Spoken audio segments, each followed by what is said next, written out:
સુરતમાં યાનના વેપારી પર ફાયરિંગની ઘટના ઘટી છે।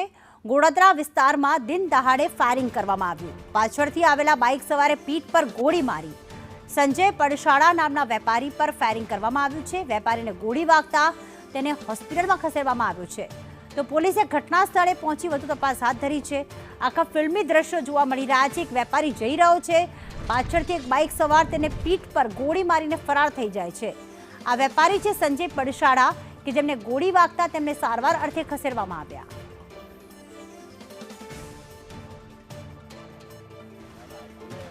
સુરતના ગોળાદરા વિસ્તારમાં દિન દહાડે ફાયરિંગની ઘટના બની છે। યાનનો વેપારી છે તેની ઉપર પાછળથી ફાયરિંગ કરવામાં આવ્યું છે।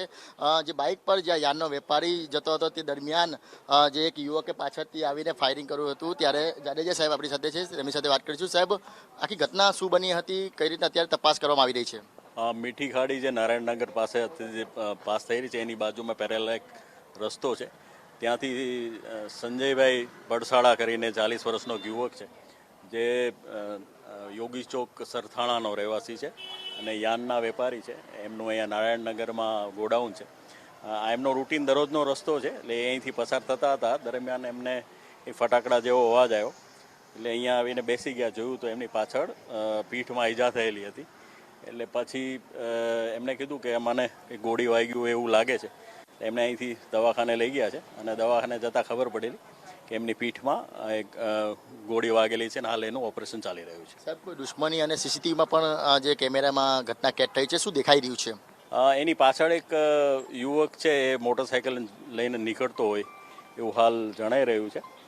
એને કોઈ દુશ્મની હોય એવું હાલ તપાસમાં જણાયેલ નથી, પણ એના વિવિધ એના કોઈ વ્યાપારિક સંબંધો, સામાજિક સંબંધો, એ તમામ જે પાસાઓ છે એની હાલ પોલીસ તપાસ કરી રહી છે। કોઈ ઝઘડો થયો હોય થોડા દિવસ અગાઉ એવું લાગી રહ્યું છે, કાં તો પછી બીજું કોઈ અંગત અદાવત?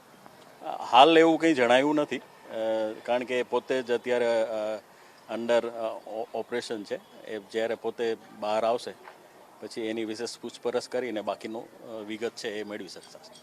બિલકુલ, અત્યારે ગોળાદરા પોલીસનો કાફલો છે તે ઘટના સ્થળે પહોંચી ગયો છે, સાથે જ સુરત ક્રાઇમ બ્રાન્ચનો જે કાફલો છે તે પણ અહીં પહોંચી ગયો છે અને આ લાગેલા સીસીટીવીમાં તપાસ કરવામાં આવી રહી છે કે ખરેખર જે ફાયરિંગ કરનાર ઈસમ છે તે કોણ હતો, બાઇક પર આવેલો ઈસમ હતો અને આ ઈસમે છે તે પાછળથી ફાયરિંગ કરી દીધું હતું અને ત્યારબાદ ફરાર થઈ ગયો હતો। અત્યારે જોઈ શકાય છે કે પોલીસ છે તે તપાસ કરી રહી છે। આ જે ઈ બાઇક છે જે સંજયભાઈ લઈને જઈ રહ્યા હતા પોતાના યાનના કારખાને, તે દરમિયાન પાછળથી આ જ રસ્તા પર એક બાઇક સવાર ઈસમ આવ્યો હતો અને તેણે ગોળી મારી હતી। અત્યારે જોઈ શકાય છે કે પોલીસ છે તે ઘટના સ્થળે પહોંચી છે, પરંતુ મહત્વની વાત એ છે કે સુરત શહેરમાં હવે ફાયરિંગની ઘટના છે તે સામાન્ય બાબત બની ગઈ હોય તેવું લાગી રહ્યું છે, કારણ કે દિન દહાડે ફાયરિંગ કરવામાં આવે છે અને વધુ એક વેપારી ઉપર અત્યારે ફાયરિંગ કરવામાં આવ્યું છે।